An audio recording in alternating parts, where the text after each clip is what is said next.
Kaya Wanju to this episode of Tribal Fires.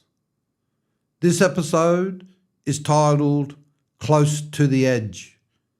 It's a tribute to our young people and young people all around the world as we face the challenges of the massive implications of climate change, war, famine, and all of those challenges that face us as human beings, and challenges that we must find solutions and find ways in which to survive against. So this is an important episode and a tribute to all of the world's young people. My name is Robert Eggington. I'm the director of the Dumbartung Aboriginal Corporation in Perth, Western Australia. I'm a Noongar Bibbulmun man. We have 14 nations of our people in the southwest corner of Australia.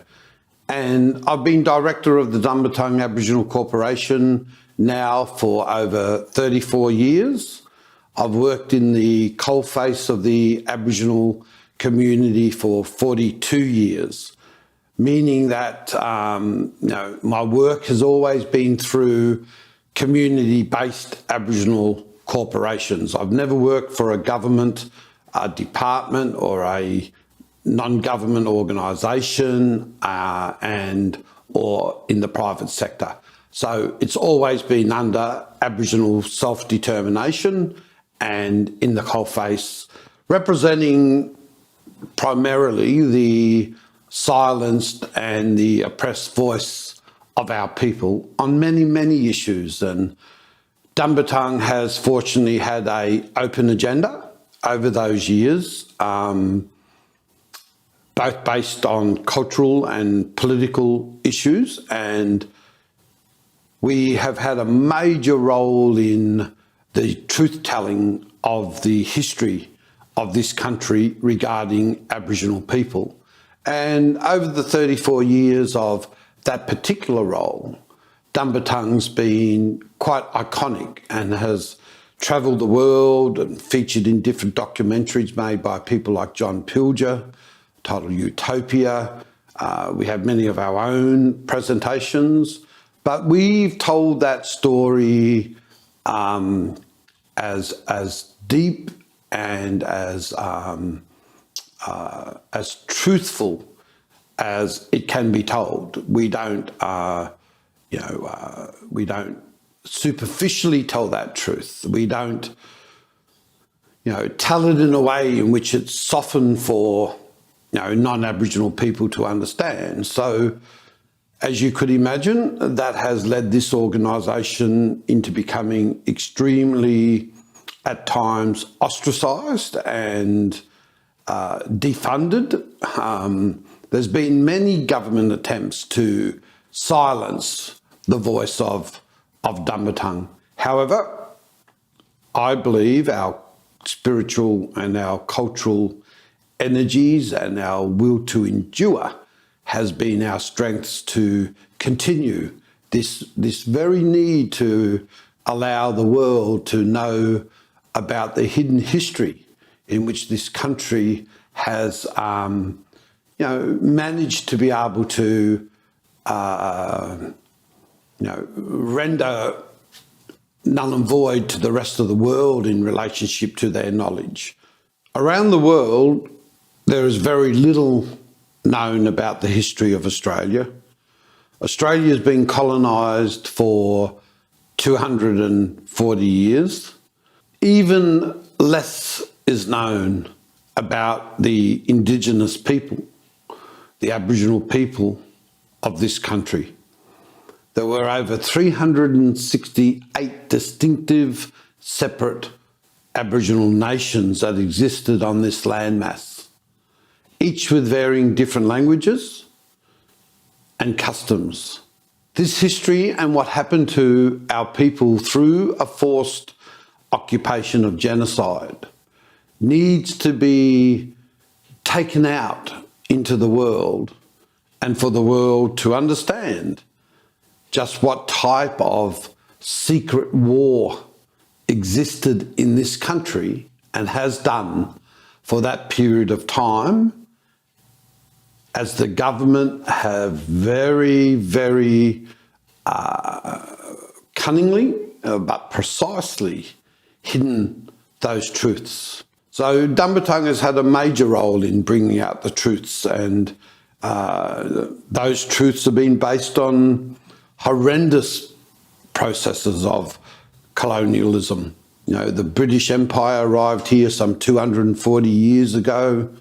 They forcibly occupied our country through First Fleet that arrived in Botany Bay, New South Wales, and in what we call the time of the killing fields, our people were massacred in the frontiers. They were shot, they were dispossessed not only of country, but our water holes were poisoned. Viruses such as smallpox, venereal diseases, and other sicknesses were deliberately thrust into the lives and onto the lives of our people and used as a biological form of chemical weaponry and mass murder. So these truths then led on to, the government introducing the 1905 Native Welfare Act, which, had a whole, parliamentary act that gave the government the right to control our people's lives totally, from the time they were born till the time that they passed. And that act gave this country the right to take the children from the mothers and the fathers, and some of those little babies were still suckling from their mothers' breasts, and the whole families were split apart in that dispossession from country and from land, and they were put into church-run missions, and most of those young children died at a very, very early age when they were released from the missions at 16 years of age. Most of them were dead before they even reached 40. That was the then average mortality rate for Aboriginal men in this country. And, it's really been a little bit glossed over in terms of being even called the stolen generations. It's cannot really be seen anything, I believe, less than absolute kidnapping and human trafficking of our children and our people. And our people were put to slavery because, following their time in the missions, they were then put to, task and made work in clearing land for the agricultural developments in Western Australia here, and forestry, and that was paid only in terms of flour, sugar and tea. So the Australian governments enforced slavery on our people. But the stolen generations itself, not many people understand, but Australia was the only country in the world where there was a legislative process where the government had the right by law to forcibly remove Aboriginal children and remove them from their parents, and then remove all the siblings from each other. So what that resulted in was that, being the only country in the world that had ever passed a legislation and a law to do that, that was never done in Africa under the Apartheid Act. It was never done even in America and Canada. Even though the Native American people bore the brunt of severe genocide and colonialism and the Holocaust of colonialism, but the parents of those young kids that were sent to the residential schools still had a right to connect with those children. But here in Australia, the parents did not have the right ever again to connect with their children. All the siblings were split up, so they were, separated from their brothers and their sisters. And one of the most heinous and one of the most strategically defined processes of that law was to take away from our people our emotional human right, which, great men of philosophy and faith and, men of statue says it's our purpose for life, which is love. And they took away our right as Aboriginal people to love. And when you do that and you then just put people on the fringes of cities and alcohol becomes a great problem and, you see those psychological and emotional problems that those young kids were subject to in their missions, they then manifested into physical ailments like diabetes and rheumatic heart disease and liver problems and total body breakdowns physically, mental health issues. And, so it was really like just being hit by a massive, massive bomb that blasted the life clean out of our people. And as I said, many died very early, but the average mortality rate for Aboriginal men during those times was less than 40 years of age. So, Dumbartung's work in telling these truths to the world has been a testimonial to the endurance, the never giving up on telling that truth, bearing the brutal consequences of that, which meant at times for many years Dumbartung was not funded by government and we had to generate our own funding to keep the organisation, surviving and going. There were times when we got very close to being so ostracised that, we were making decisions that would,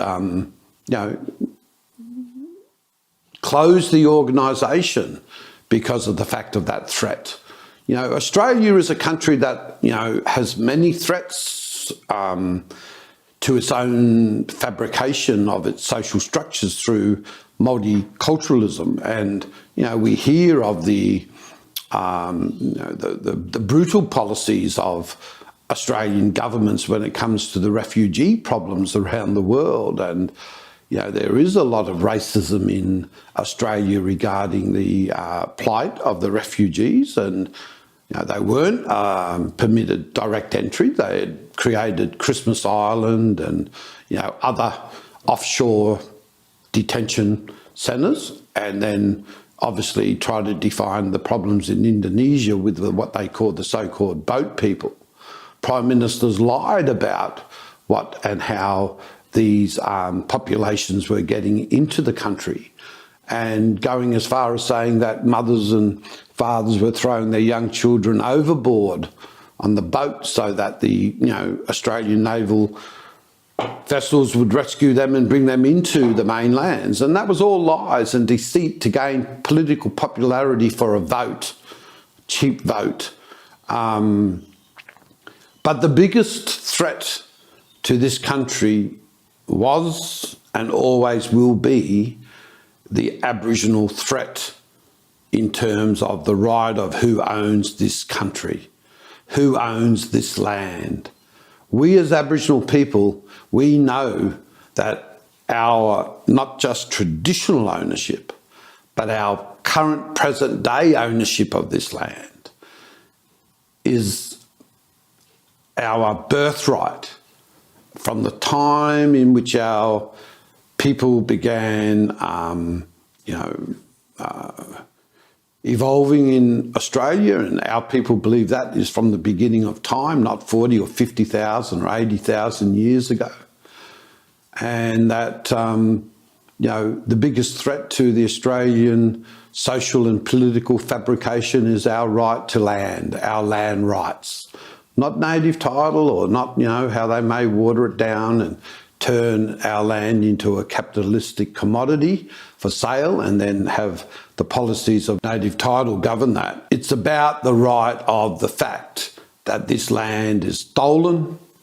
This land has been forcibly occupied by the might of firepower and the strength of alloyed steel against wood fibre. And all of the massacres took place at dawn. So Aboriginal people had very little, if any, chance to survive against such a brutal forced occupation. So Dumbartung, continues our right to tell the stories through truth, and that has, as I said earlier, created many, many obstacles and issues for the organisation. I really do solemnly believe that people around the world has to, regardless of the ramifications and the brutality of regimes and governments, we must remain active. Our activism is so important in relationship to creating change. I've seen many, many Indigenous people worldwide get high degree academic qualifications and work within government departments, believing that they can change the system from within.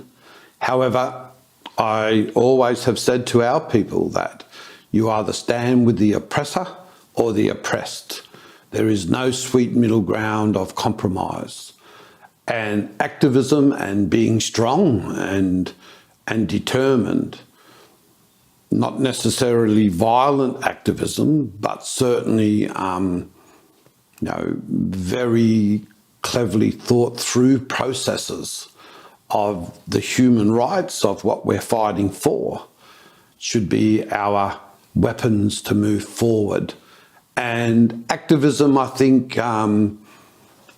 applied in the right way and to unify the masses and as many people as we can, especially by allowing our young people to know the history of what we're fighting for, is really important, because history changes things just within decades.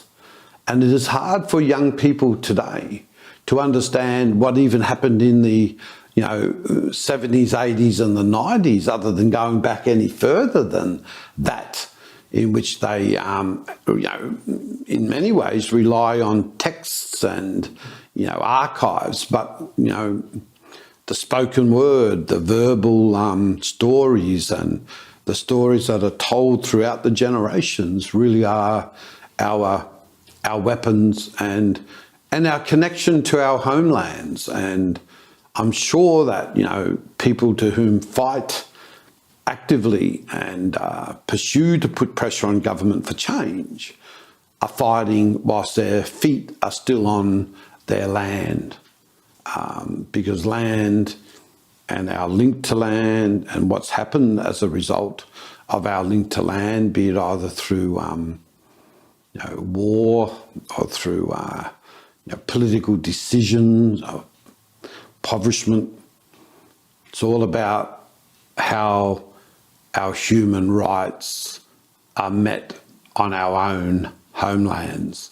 And the one thing about Aboriginal culture, and I think it's really prevalent in terms of looking at how we move forward together as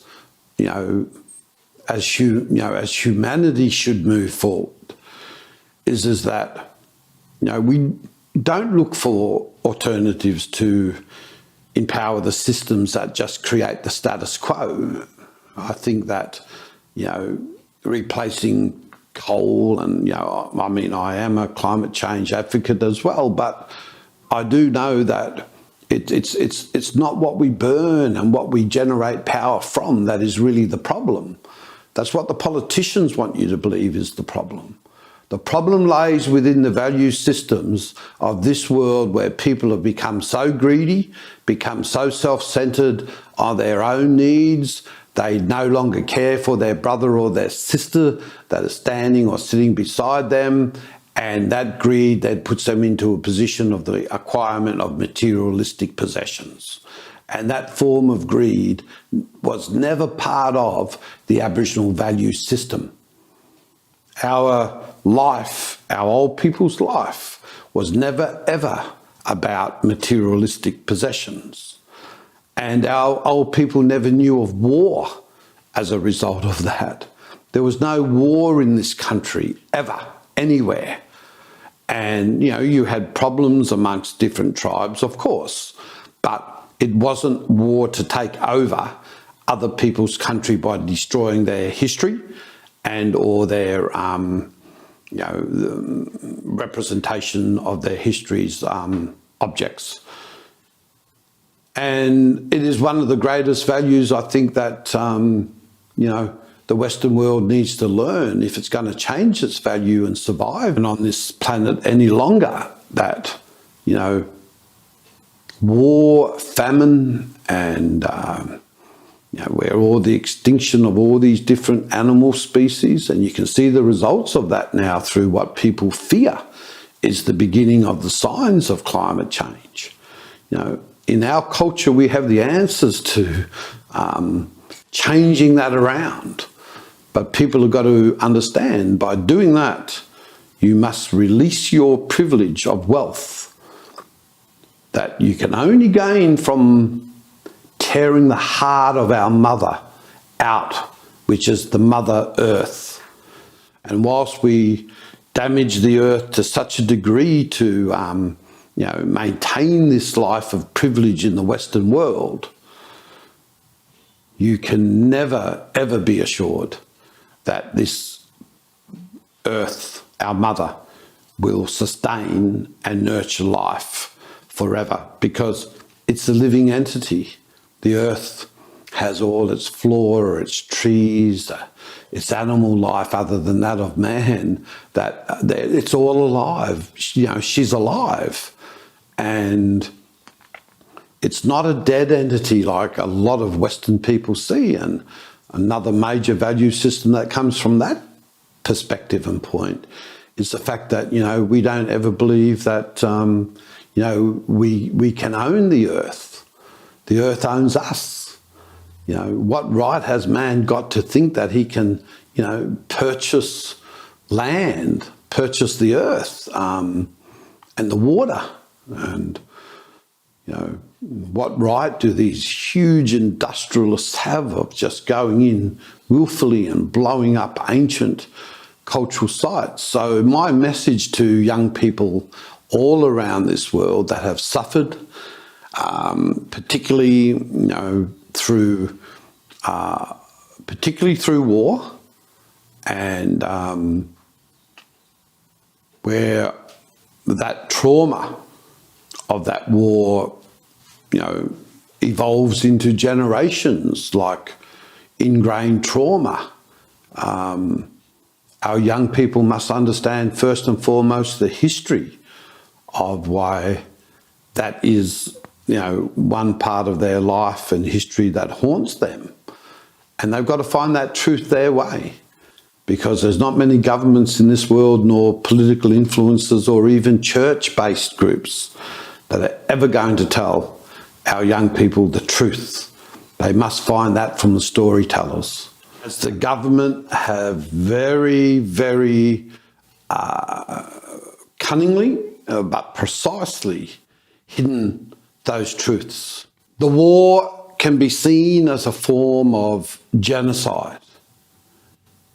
And that genocide raged initially on the frontiers of the forced occupation and then through the Native Welfare Acts, and today is reflected in the atrocious incarceration statistics of our people, particularly in the southwest here, where per head per population, our men are jailed in Western Australia, in the southwest, far greater than Afro-Americans are jailed in America, and black Africans even are jailed in Africa. We have the highest population of incarcerated men in the world. We have the greatest pandemics of suicide in the world, self-injury, depression and mental health issues. So in many ways that genocide that started off in seeable actions of the empire and the colonisers have now entered into the mindset and the minds of our young people. And we're seeing that now carried out in the pandemics of incarceration and suicide. And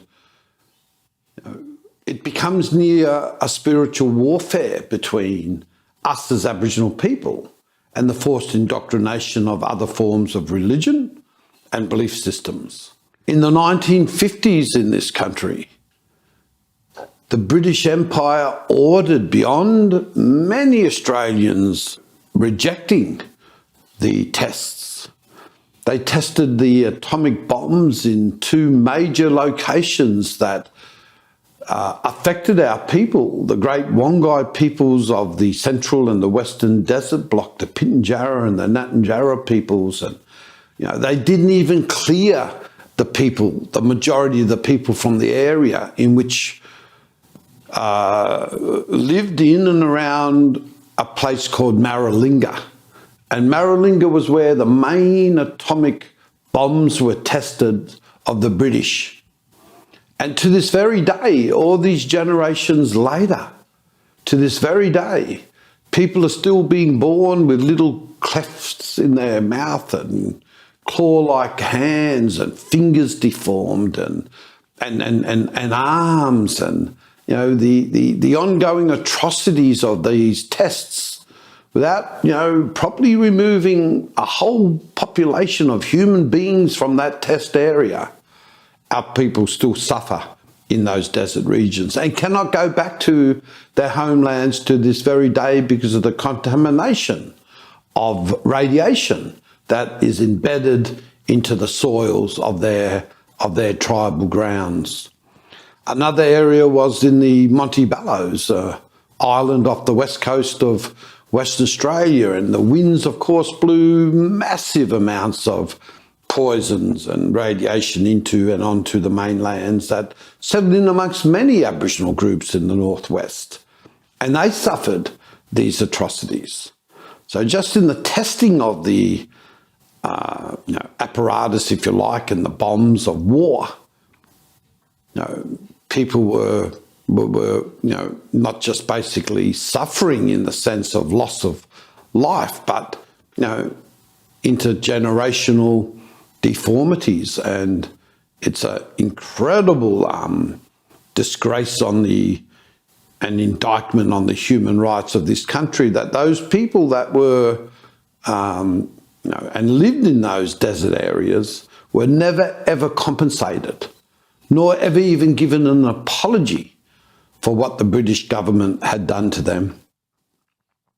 Dumbartung is a specific and a very important Aboriginal cultural advocacy grassroots organisation. We take pride in the fact that we determine our own decisions, we determine our own priorities, and we are able to work towards those priorities in, of course, commencing and finalising some of the government-appointed projects that we carry out. But our main role really is to advocate conscious change in people around the world that come into Dumbartung for the experience of meeting with Aboriginal people who tell that real story. In other words, Aboriginal people telling our story our way. And it's most important because for decades and decades and decades in this country, we have had academics such as archaeologists, anthropologists, social scientists, others that have always spoke up about our people and our culture. So, Dumbartung has bonded a strong relationship with many Indigenous people around the world. And some of those people that come to mind are, the great chiefs of Toronto, the North American Native Indian groups. We've met with and participated in their ceremonies, the sweat ceremonies, and shared that pain and suffering with our brothers in terms of the warriors who participated in them ceremonies. And there were ceremonies of immense pain. And I started to understand there where pain and suffering forces you into a process of understanding a different form of knowledge through pain. A life and lived experience. And, pain, it exerts that knowledge with the right storytellers telling you about the nature of the pain and the suffering. We had met with, for many, many hours, the king of the Khoisan people in Cape Town in South Africa, and visited the District 6 museum. And we had travelled out to Robben Island, where obviously, Mandela and Stephen Biko and other massive fighters against the apartheid regime were imprisoned. It's where Mandela wrote his book. However, here in Western Australia, we've got Rottnest Island, which I think is a concentration camp of war much greater than is Robben Island. The West Australian promotes that as one of the world's greatest tourist attractions. But they don't tell the people of the history that happened at Rottnest Island. This is, again, a part of that hidden history of this country. We've met with the Aztec people and the Inca mobs from South America and around those countries. We've had many meetings here with the most senior members of the Maori communities. So Dumbartung has aligned a solidarity of unity, of understanding what we must fight for as Indigenous people regarding our land, our culture, because our culture is not culture as is ascertained in its meaning in the Western world as culture. Our culture is our religion. It's the way our old people lived in association with the land. And the land is our mother. And our word for our land is buja. It's our buja. And when our women are of, fetus and she's pregnant, we call her the name that she's Bujari. So the link between the fetus of the impregnated woman and that of the land is so linked and identified as one that, as we are birthed and we come from this magnificent and this most beautiful landscapes of the world and the planet, we go back to nurture the flora and the fauna that feeds the animal life, feeds and gives life to other forms and to men, people. And of course, so the cycle continues. In our culture, we don't have a belief of a place that takes us away from this world, that we can do whatever we want to this planet, but we're going to be saved in a place called heaven, which is in a realm that one cannot see. So looking after the earth and ensuring that we somehow overcome these insurmountable problems that are now becoming worldwide concerns regarding climate change, we must unify the minds of our young people globally, not just Indigenous people, but all young people, to take up the fight. Not sit in auditoriums like, the climate change, auditoriums and the World Health Organizations or the United Nations, but unify our young people to take a form of activism to prevent as quickly as possible any further damage being done to our mother, because we must ensure that our people and all of the races that make up and constitute this world, that this planet is able to nurture and to provide for them the needs that they need as human beings to survive in a world that currently is so broken and gone wrong. We must be an uprisen people. And my message so strongly to our young people worldwide is to take that fight on and never allow the system to take that fight out of you. Dumbartung's maxim, and that what we are best known for right around the world, is one statement that I stated at the Kayana gatherings in 1991 on the foreshore of the Derbil Yerrigan, the Swan River here in Perth, as it flashed through my mind as I saw a burning flame, a tribute to Aboriginal people who had died in custody, was, "May our campfires burn forever." And that's my hope and message for the future and for our young people, is that our campfires literally altogether globally burn around this planet forever. And no form of technological advancement, nor greed, nor what the Western world's desires for you to pursue ever allow those fires to go out. For they are the fires that link us to our past, our ancestors, and a beautiful, beautiful connection to the earth in the most real and the most rawest forms.